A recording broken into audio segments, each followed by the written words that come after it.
तो 13 की ओर, जो कि पृष्ठ क्षेत्रफल और आयतन से संबंधित है। तो इसमें सबसे पहले क्यूब यानी घन को देखेंगे। तो घन घन घन को हम लोग वर्ग से रिलेट करके फार्मूला को याद करेंगे। तो वर्ग में देखिए, वर्ग 2D फार्मूला है, तो यहाँ पर वर्ग में क्षेत्रफल होता है, यानी ये ए होता है, ए होता है। तो वर्ग का क्षेत्रफल क्या होता है, भुजा स्क्वायर, यानी ए गुने ए, तो क्षेत्रफल ए स्क्वायर।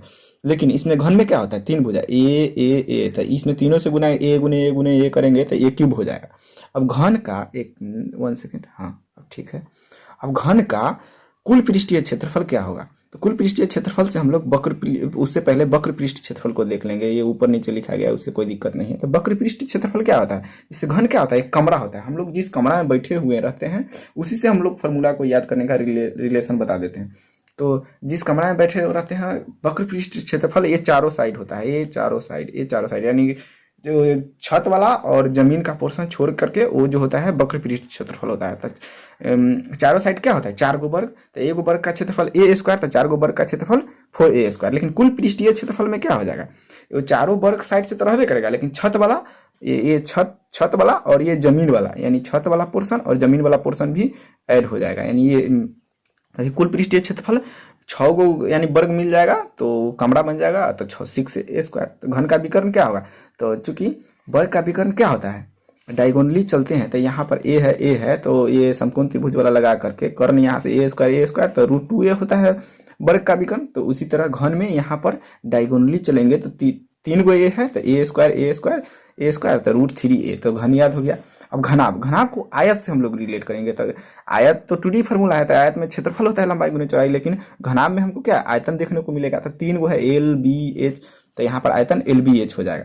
और घनाभ का कुल पृष्ठीय क्षेत्रफल कितना हो जाएगा, क्योंकि यहाँ पर भी देखिए सबसे पहले वक्र पृष्ठ क्षेत्रफल को जानते हैं। तो वक्र पृष्ठ क्षेत्रफल 2 × L + B × हाइट, चूंकि इसमें दो साइड से हमको आयत मिलेगा, तो 2 × L + B आयत का परिमाप कितना होता है 2 × L + B, लेकिन इसमें एक हाइट आ जाएगा, हाइट और पृष्ठ क्षेत्रफल। लेकिन कुल पृष्ठीय क्षेत्रफल में ऊपर नीचे लिखा गया है, पहले ए आना चाहिए था, उसके बाद ए। कुल पृष्ठीय क्षेत्रफल यानी दो बार आयत आ जाएगा। तो 2 × L + B, उसमें तो BH, उसमें तो LB रहेगा, लेकिन इसमें 2 × L + B BH यानी LB + BH + HL। तो घनाभ का कुल पृष्ठीय क्षेत्रफल वो याद हो गया, और घनाभ का वक्र पृष्ठीय क्षेत्रफल। अब घनाभ का विकर्ण देखते हैं, तो इसमें भी डायगोनली चलेंगे, क्योंकि आयत का विकर्ण क्या होता है, L है B है, तो समकोण त्रिभुज वाला लगाएंगे, तो √L² + B स्क्वायर। तो इस तरह हम लोग आयत वर्ग को भी याद करते चलते हैं। तो घनाभ का विकर्ण क्या हो जाएगा, इसमें डायगोनली चलेंगे तो L² B² H²। तो घनाभ का विकर्ण ये हो गया। अब चलते हैं नेक्स्ट स्लाइड की ओर। अब चलते हैं बेलन सिलेंडर की ओर, जो कि ये भी एक 3D फार्मूला है। और बेलन का आयतन, जो कि हम लोग एक वृत्त बना करके और वृत्त से रिलेट करके हम लोग बेलन का आयतन को याद करने वाले हैं। तो चलिए, यहाँ पर एक वृत्त है, और ये वृत्त को ऐसे जोड़ते जाएंगे तो इसको बेलन बना लेंगे। ठीक है, एक ट्रिक है गाइस। और एक नीचे आयत रहता है, एक ऊपर आयत रहता है। ठीक है, तो यही बेलन बन चुका है। लेकिन इसमें वृत्त का क्षेत्रफल क्या होता है, πr²। लेकिन बेलन का आयतन, यानी इस वृत्त तो 2D फार्मूला है, तो उसमें क्षेत्रफल होता है, लेकिन बेलन में आयतन होता है। तो बेलन का आयतन क्या हो जाएगा, वृत्त का क्षेत्रफल, वृत्त बनाते गए और ऊपर से ना ये बेलन बन गया, लेकिन इसमें एक क्या आ गया, हाइट आ गया। तो πr² × H लगा देंगे तो वही बेलन का आयतन हो जाएगा। यानी वृत्त को बनाते बनाते हम लोग बेलन बना लिए, और बेलन में एक हाइट आ गया। तो बेलन का आयतन क्या हो जाएगा, πr² H, जहाँ H बेलन की ऊंचाई है और R बेलन की त्रिज्या है, यानी ये बेलन के त्रिज्या है। अब चलते हैं बेलन का वक्र पृष्ठीय क्षेत्रफल, यानी ये वाला पार्ट वक्र पृष्ठीय क्षेत्रफल। तो वक्र पृष्ठीय क्षेत्रफल को कैसे याद करेंगे, वक्र पृष्ठीय क्षेत्रफल को भी हमने एक फार्मूला बनाया है। E2 को आगे घसका कर यहाँ ले आए, यानी यहाँ से यहाँ 2 कर देते, इसमें 2πr, चूंकि स्क्वायर उठ के यहाँ आगे पाई के सामने चला आया है, तो 2πrh है ना कॉन्सेप्ट, आसान सा ट्रिक्स गाइस। तो इसको ऐसे याद कर लीजिएगा। बेलन का आयतन जब हम लोग जान जाएंगे तो उसका वक्र पृष्ठीय क्षेत्रफल यानी पार्श्व क्या होता है, ये टॉप प्लस बॉटम नहीं होता है इसमें वक्र पृष्ठीय क्षेत्रफल में। तो E2 को आगे घसका के यहाँ ले आएंगे, तो बेलन का वक्र पृष्ठीय क्षेत्रफल 2πrh। अब बेलन का कुल पृष्ठ या संपूर्ण पृष्ठ क्षेत्रफल बोलेंगे तो ये 2πrh तो रहने ही वाला है, ये 2πrh तो रहने ही वाला है। लेकिन टॉप में भी एक सर्कल है और बॉटम में भी एक सर्कल है, तो πr² इसका क्षेत्रफल, तो 2πr² इसमें ऐड हो जाएगा, तो इसको कॉमन ले लीजिएगा, 2πr × H + R। ये हम लोग और आगे चलेंगे तो फार्मूला में नहीं रहेगा, तो इससे कोई दिक्कत वाली बात नहीं है, आप लोग अपने से देख लीजिएगा। तो ये बेलन का हम लोग याद कर लिए एकदम आसान से कंसेप्ट से। अब चलते हैं नेक्स्ट स्लाइड की ओर। अब चलते हैं नेक्स्ट शंकु की ओर। तो शंकु को हम लोग भी बेलन से रिलेट करके, यानी बेलन से रिलेट करके शंकु का भी याद करने वाले हैं। तो शंकु क्या होता है? शंकु बेलन का 1/3 होता है। वीडियो बनाए थे लेकिन वो इसमें वॉइस रिकॉर्ड नहीं हुआ था, इस चलते सेकेंड ओवरलैप हो रहा है ये सब। तो शंकु क्या होता है? बेलन का 1/3 होता है। तो बेलन का आयतन क्या होता है? पाई आर स्क्वायर एच। तो बेलन का बेलन का तो शंकु का आयतन क्या हो जाएगा? इसमें 1/3 लगा देंगे, इसका 1/3 लगा देंगे तो वही हो जाएगा 1/3 पाई आर स्क्वायर एच शंकु का आयतन। और शंकु का वक्र या पार्श्व पृष्ठीय क्षेत्रफल, वक्र बोलिए, पार्श्व क्वेश्चन में आ सकता है। तो पाई आर एल यानी ए वाला पार्ट वक्र पृष्ठीय क्षेत्रफल होता है पाई आर एल। लेकिन शंकु का कुल पृष्ठीय क्षेत्रफल या संपूर्ण पृष्ठीय क्षेत्रफल दोनों एक ही होता है। तो ये पाई आर एल तो रहता ही है, पार्श्व वाला भी जुड़ता है इसमें पाई आर एल। और टॉप में एक सर्कल है तो इसका यानी वृत्त है तो वृत्त का क्षेत्रफल पाई आर स्क्वायर। तो pi R into L plus R, इसको कॉमन ले लेंगे। अब चलते हैं गोला की ओर। तो गोला को हम लोग भी शंकु से रिलेट करके याद करेंगे, यानी सब एक तरह से अपने आप में अटैच करके हम ट्रिक बनाए हैं। तो 4 गो शंकु यहाँ पर, एक शंकु यहाँ यानी ए एक शंकु, और ये ऐसे करके ये 2 शंकु, और ये इधर 3 शंकु, और इधर 4 शंकु। तो 4 शंकु मिलाकर एक गोला बनता है। तो शंकु का आयतन क्या होता है? शंकु का आयतन 1/3 पाई आर स्क्वायर एच। तो 1/3 पाई आर स्क्वायर, इसमें हाइट नहीं होता है गोला में, तो यहाँ पर आर ही हो जाएगा, R square into R square. तो आर क्यू हो जाएगा, और यहाँ 4 से गुना हो जाएगा चूंकि 4 गो शंकु को मिलाकर बनता है। तो 4 गुना 1/3 पाई आर स्क्वायर इंटू आर ही रहेगा, चूंकि एच की जगह पर यहाँ आर होगा। तो 4/3 पाई आर क्यू हो जाएगा गोला का आयतन। अब गोला का वक्र पृष्ठीय क्षेत्रफल या संपूर्ण, इसमें वक्र और संपूर्ण एक ही होता है। तब गोला का कुल पृष्ठीय क्षेत्रफल कितना हो जाएगा?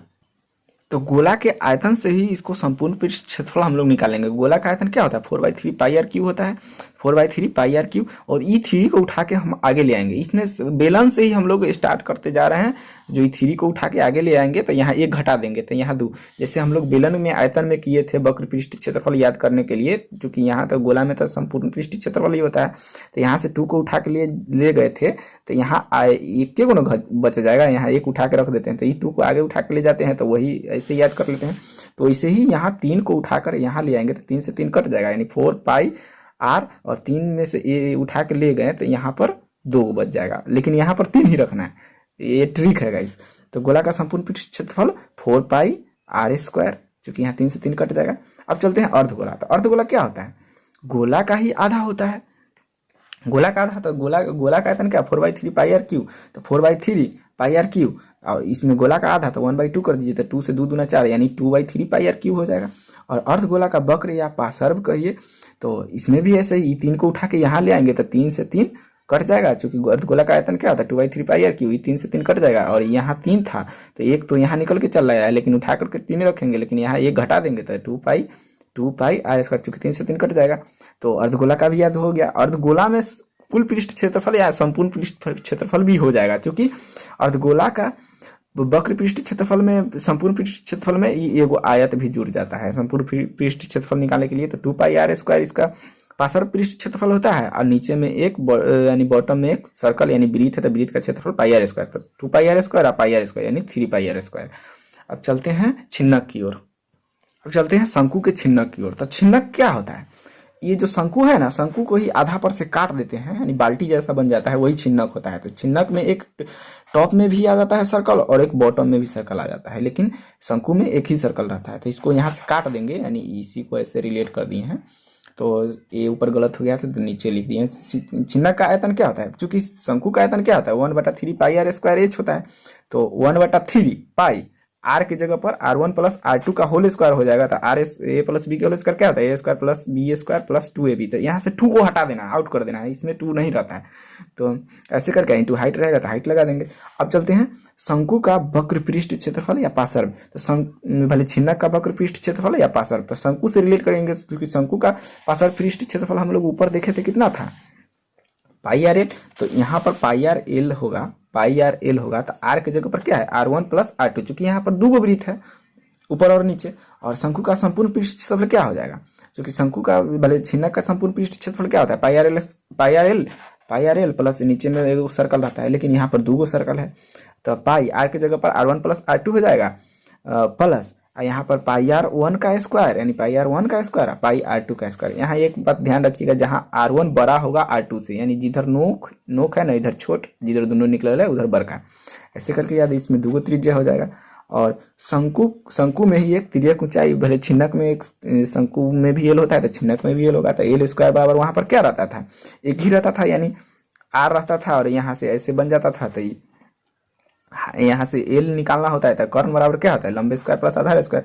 तो यहाँ पर लंब की जगह पर तो हाइट रहेगा, यानी इसमें हाइट है तो एच स्क्वायर प्लस आधार पर क्या आर वन और आर टू दोनों है तो दोनों को घटाएंगे यहाँ पे, तो R one minus R two, यहाँ पर माइनस हो जाएगा, बाकी बात सब में इसमें प्लस रहेगा। तो L square H square plus R one minus R two का होल स्क्वायर, ऐसे करके सजा लीजिएगा। तो यहाँ से तिर्यक ऊंचाई निकल गया।